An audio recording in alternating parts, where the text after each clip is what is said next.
Now let us move on to magnetic effect of current, lesson 2. It is a theory. What we will be deriving here, there is a wire, this from x to y is a wire carrying current I in this direction. Due to this wire, what is the magnetic field? Capital B, also called magnetic field induction or magnetic flux density at this point P. So before I proceed, let me revise the previous lesson. In the previous lesson, in Biot-Savart law, B-I-O-T, Biot law, in the previous lesson, what we discussed is if there is a wire like this carrying current I, this was behaving as a magnet according to Wester's experiment. A small part was considered here. This length is called dl. A tangent was drawn. So this was the direction of IDL, called the current element. Due to this part, IDL, what is the magnetic field at this point? The center of this IDL was joined with this, and this was called your radius vector. This angle was theta. Due to this small part, the magnetic field here at this point, dB, was equal to mu naught by 4 pi I dl sine theta over r square. This was the value, and the direction, which I have not explained yet, and the direction was, this can be written in vector form as mu naught by 4 pi I dl cross r over r cube. The direction of ideal cross R will give you the direction of B. So this is the magnitude. So from this point to this point is radius.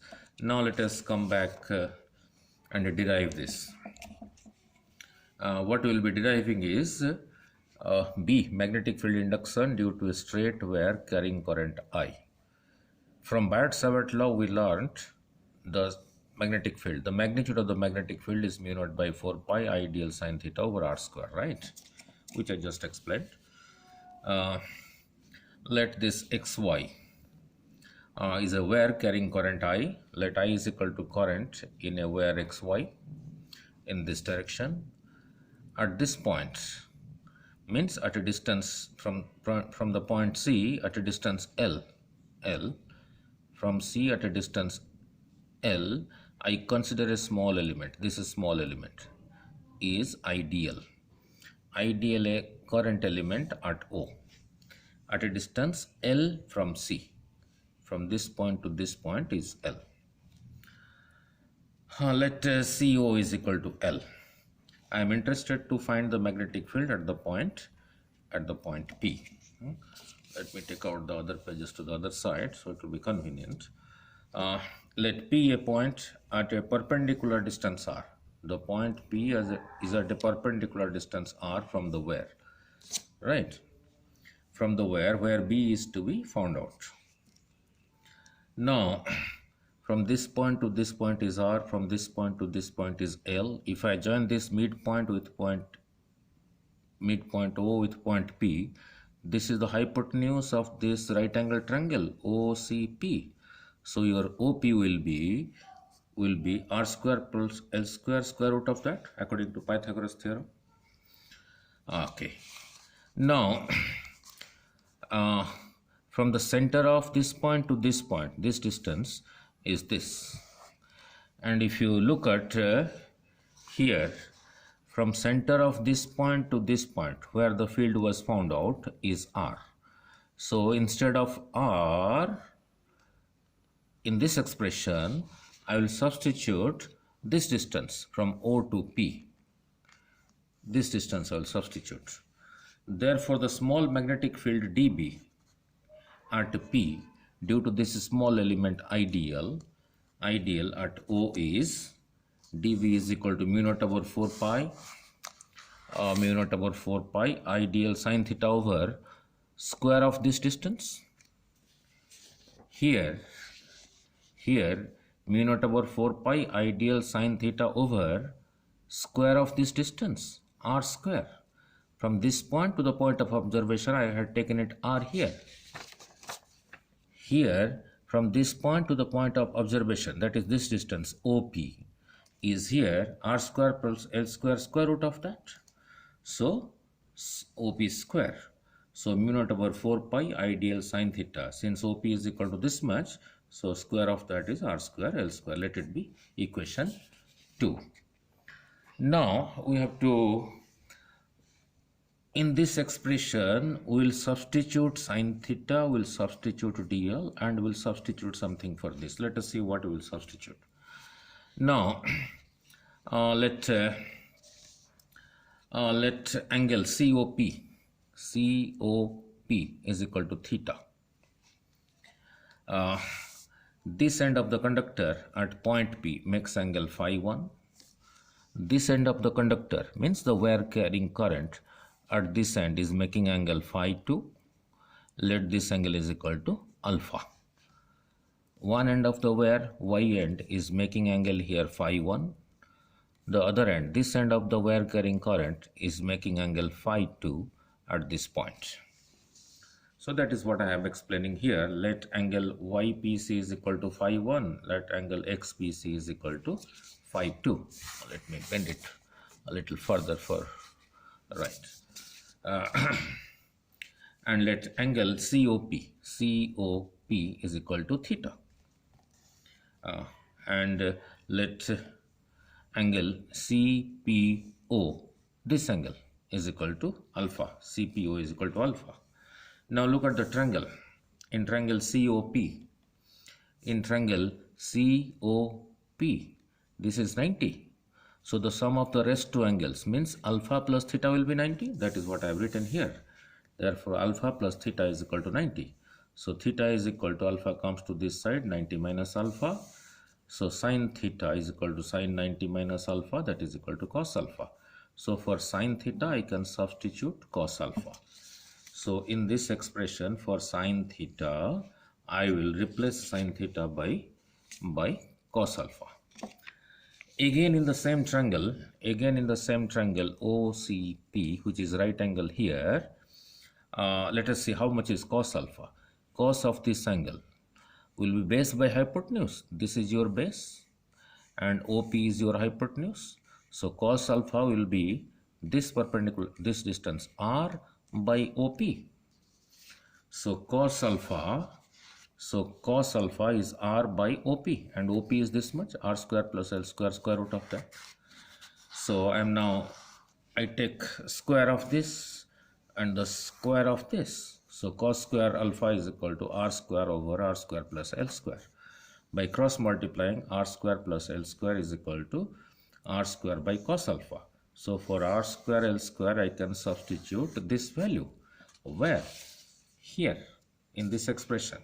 In the expression dB, mu naught by 4 pi ideal sine theta over r square plus L square. For r square plus L square, now I can substitute this value. Now again let us take tan alpha in the same triangle. In the same triangle OCP, which is right angle here, tan of this angle is perpendicular by base. The side opposite to the angle is the perpendicular. I am taking tan of this angle. Therefore, OC is the perpendicular. How much is that? Now L, and your base is equal to your R. So your tan alpha is equal to L over R. That is what I am writing. So your tan alpha is equal to L over R. Now I cross multiply. So L comes here, R tan alpha. So R is constant. For this point, R is constant. Now, if you are considering this element here ideal, then alpha is this much. If you consider this element here, then alpha will be more. If you consider this element here, then OP will be this. So alpha will depend on where you are considering this element ideal. So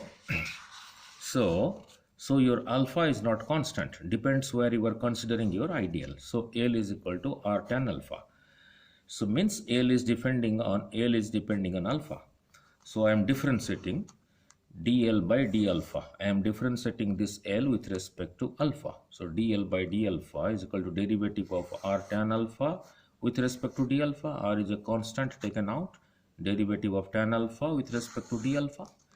And how much is this? From trigonometry, this we know is a secant square alpha. So r secant square alpha is equal to dl by d alpha. Now by cross multiplying, I get dl is equal to r secant square d alpha. Means now for dl, I can substitute this value in this expression. So I will substitute sine theta, I will substitute dl, I will substitute r square l square. So by substituting, now put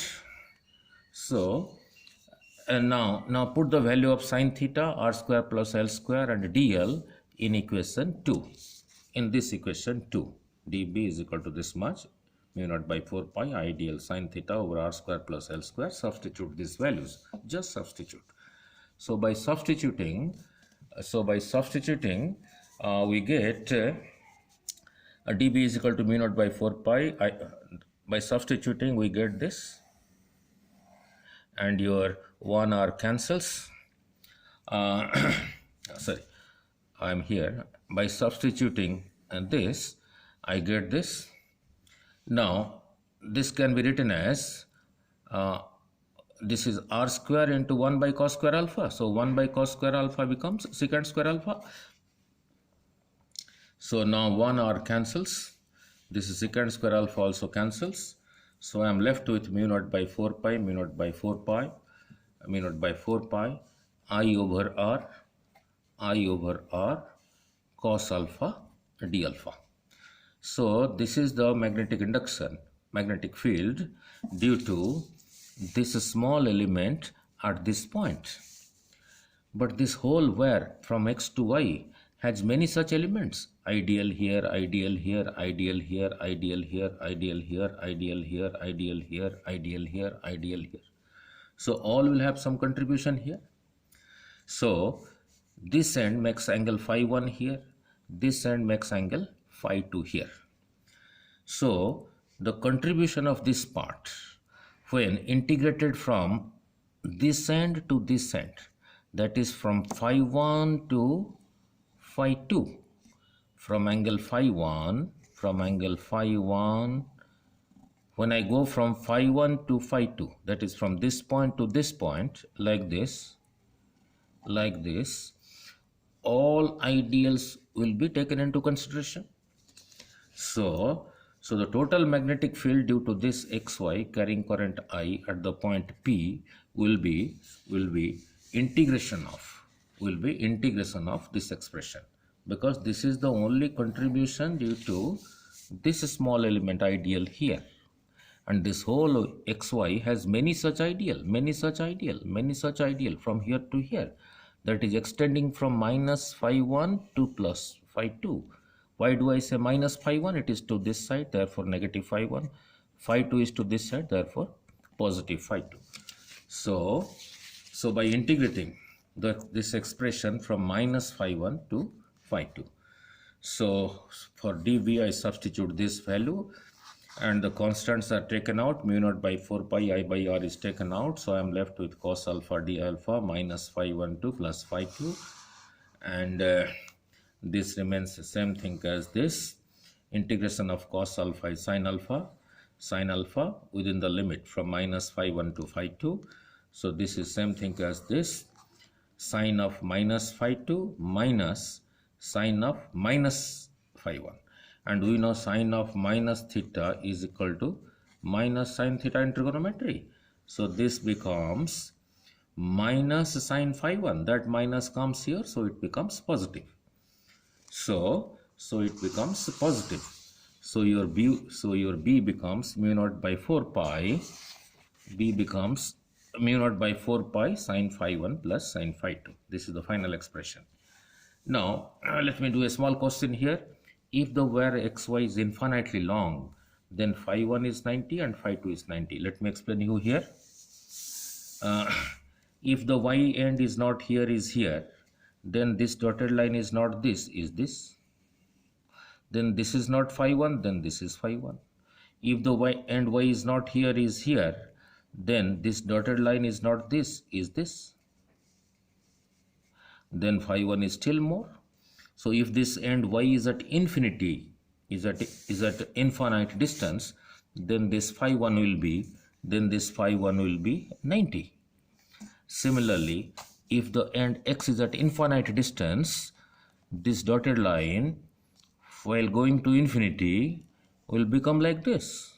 Means phi 2 will also be 90. So if the wire is infinitely long, so the wire if infinitely long, if xy is infinitely long, phi 1 will be 90, phi 2 is 90. So put sine 90 here, sine 90 here, 1 plus 1, 2, that 2 comes here. So for a infinitely long conductor at a perpendicular distance r, remember, this distance is no more in the expression. In the final expression, we have only the perpendicular distance r. In the final expression, we have only the perpendicular distance r. So for an infinitely long conductor, B is equal to mu naught by 4 pi 2y by r. And the direction part I will explain you in the next video.